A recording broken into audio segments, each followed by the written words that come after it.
Look at the top news headlines.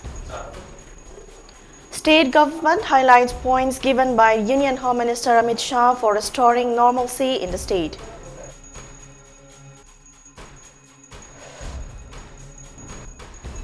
"73 houses burned down in villages under Kamjang police station by unknown miscreants. 2 dead bodies, including female, recovered.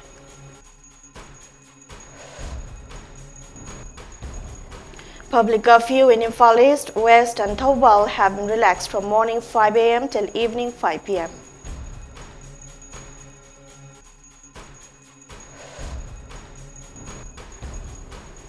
Governor Anusuya Uike thanked Amit Shah for visiting the violence-hit state and appealed all sections of the society to contribute for peace and normalcy.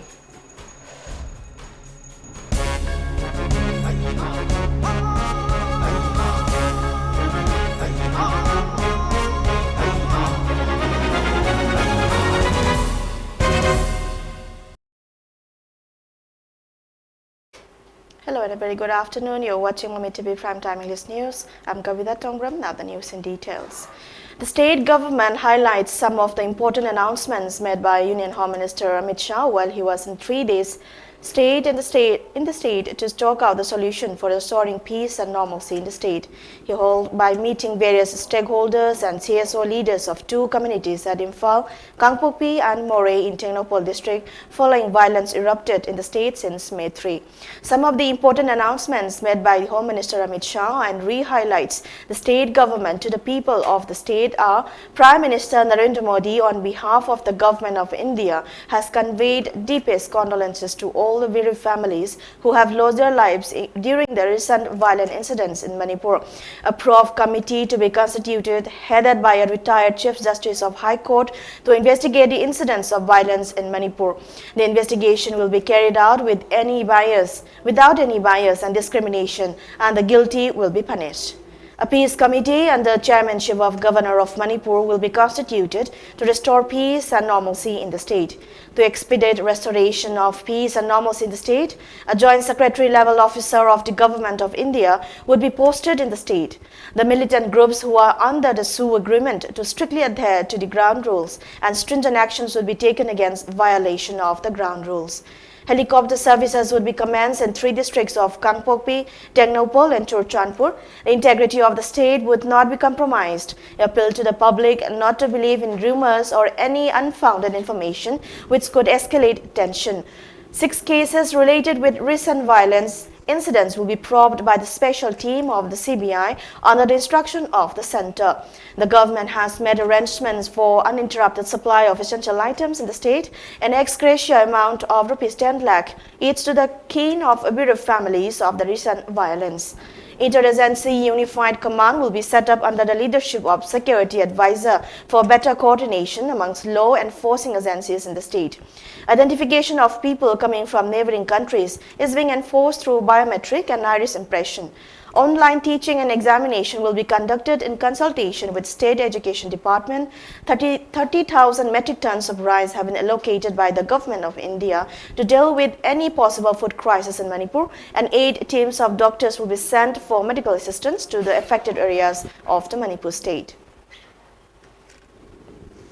At least 2 individuals, including 1 suspected militant, were killed, while 2 others sustained injuries in a violent clash that broke out at Enmolen village and T. Natyang village at around 5 a.m. Thursday morning. The 2 villages are located around 15 to 20 kilometers away from Yeripok.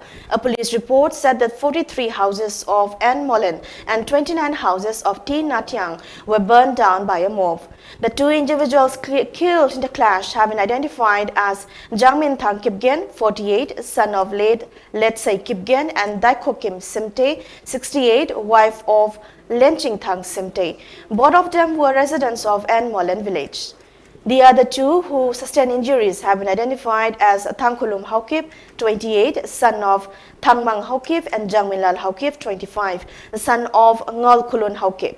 They are also residents of Enmolen village. There was no casualty at T. Natyang village. Both Enmolen and T. Natyang village are located within Kangpokpi districts but come under Kasum Kulan police station. It is said that the injured individuals were admitted to Kasum Kulan PHC. Miscreants set one house on fire at Laimokong Chingmang area yesterday afternoon. According to reliable sources, the arson was carried out by two cookie persons who came in a mob.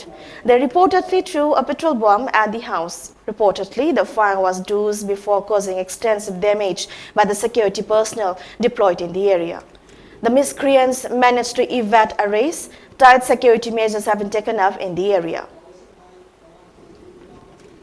In view of the present turmoil situation creating out of the different demands made by the two different communities concerned, district magistrates have been imposing restrictions by imposing restriction under Section 144 that have been extended from time to time to prevent escalation of violence in the state.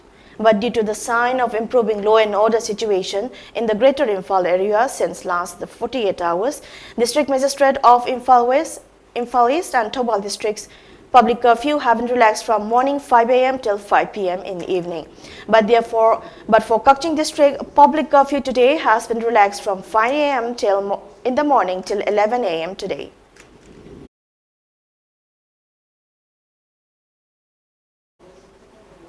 Union Home Minister Amit Shah, before he left Imphal on Thursday, met Manipur Governor Anusuya Uike at Raj Bhavan, Imphal on Thursday morning and discussed about the restoration of peace and normalcy in strife torn Manipur state.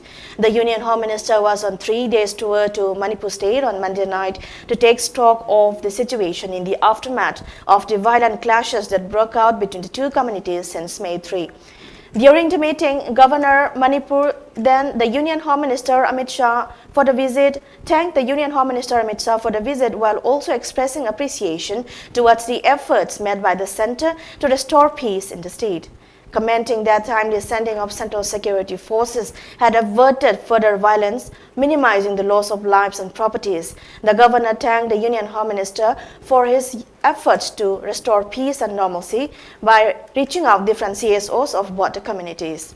Intellectuals and political parties in Imphal, Kangpokpi, More and Churchandpur districts. She also commended the steps taken up by the centre for providing relief for the affected people and compensation to those who had lost their loved ones and properties in the clashes. Reiterating that the centre is fully committed for restoration of peace and normalcy in the state, the governor said that with the help of the steps that are being taken up to stop or prevent violence and security measures that are being put up in place will definitely help to restore peace and normalcy in the state. Governor Anusuya Uike also appealed to all sections of society to contribute in restoring peace and normalcy in the state of Manipur.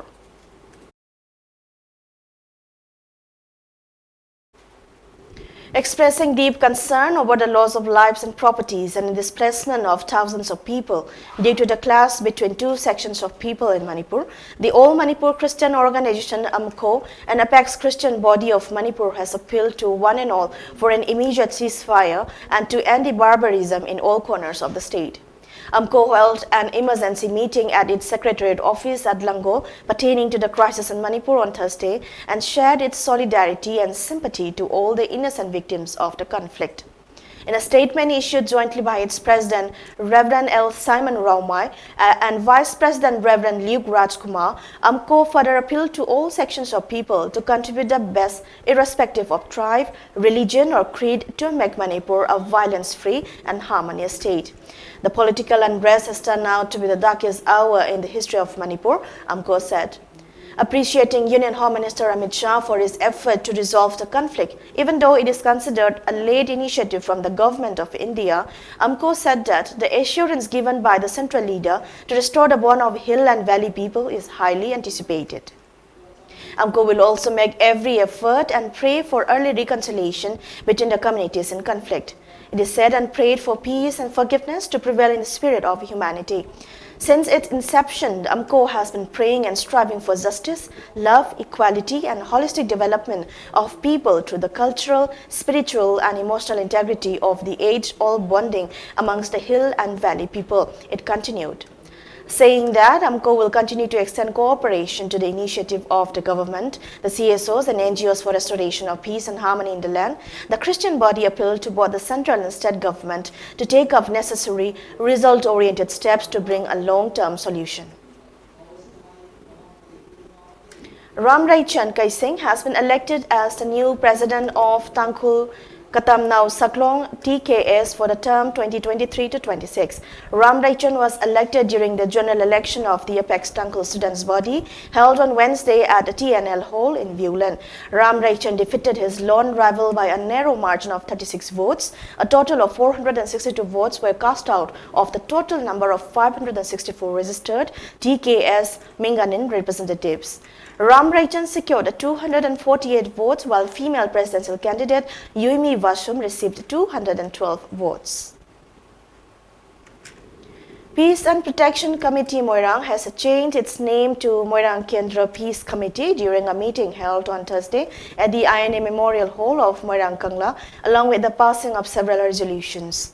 Moirang Assembly Constituency MLA Thongam Shanti Singh chaired the meeting, while Deputy Commissioner of Bishnupur Laurembam Bikram, Superintendent of Police Bishnupur and Herojit, and retired Lieutenant Colonel K. Nilachandra were some of the notable attendees. After the detailed discussion, the gathering appointed MLA Thongam Shanti Singh as the chairperson of the committee, Dr. M. Nando as a working chairperson, Ed Sotozit as the convener along with 6 advisors, 2 vice presidents, 5 co-conveners and 21 executives. Some of the resolutions passed by the committee at today's meeting include to refrain from launching agitations before prior verification of information, to stage collective protests to safeguard the interests of Meitei community, to provide aid in the form of food items, etc. to frontline volunteers and security personnel, to appeal to the central and state government to enforce some mechanism to ensure that the Indian Army carries out area domination exercises along the foothills to make farming possible, to quell spread of rumors and to undertake necessary and appropriate measures as changing situations might demand in collaboration with the public and district administrations. Lastly, the committee resolved to appeal for the public's help and support in their undertakings. Speaking in this connection, MLA T.H. Santi Singh appealed against the spread of fake information and called for collective effort to restore peace in Manipur.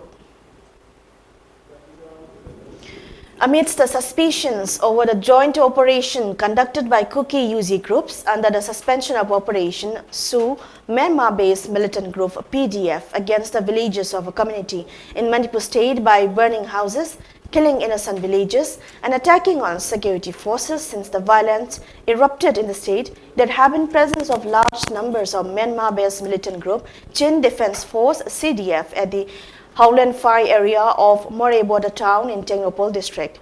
As per the report received by Mami TV, the fierce encounter that took place at 2 different places of Sugnu Nazareth and Napat Hanlub areas between Manipur police commandos might have caused killing around 12 Kuki militants along with CDF cadres, but the exact figures of casualty and deceased could not be ascertained as security personnel could not be able to enter the spots, the sources added.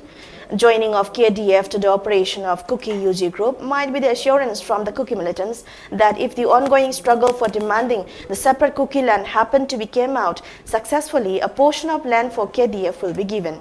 With the strong belief of the assurance, the KDF cadres have joined the violence acts of Kuki militants by burning down many houses, kidnapping and killing of innocent villagers, etc. In the meantime, there have been information of entering about 300 armed militants from neighboring Myanmar, wearing lungi, have already started entering into Manipur boundary to assist the violence acts of Kuki militants to a particular community. Retired Lieutenant General L. Nishikanta at his post tweet mentioned that lungi-wearing armed militants from neighboring Myanmar, which have entered into Manipur boundary, were involved in burning of more than 450 houses in Sero and Sugnu and killing a few villagers into the areas tweeted post mentioned.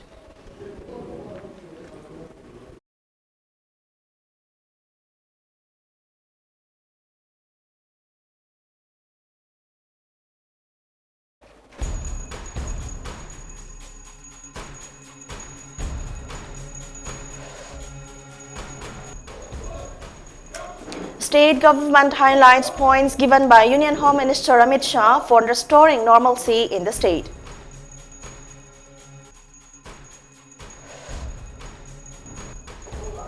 "73 houses burned down in villages under Kamjong PS by unknown miscreants. 2 dead bodies including female recovered."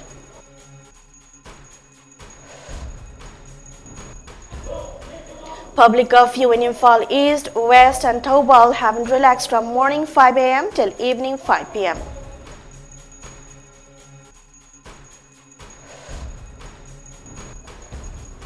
Governor Anusuya Uike thanked Amit Shah for visiting the violence-hit state and appealed to all sections of society to contribute for peace and normalcy.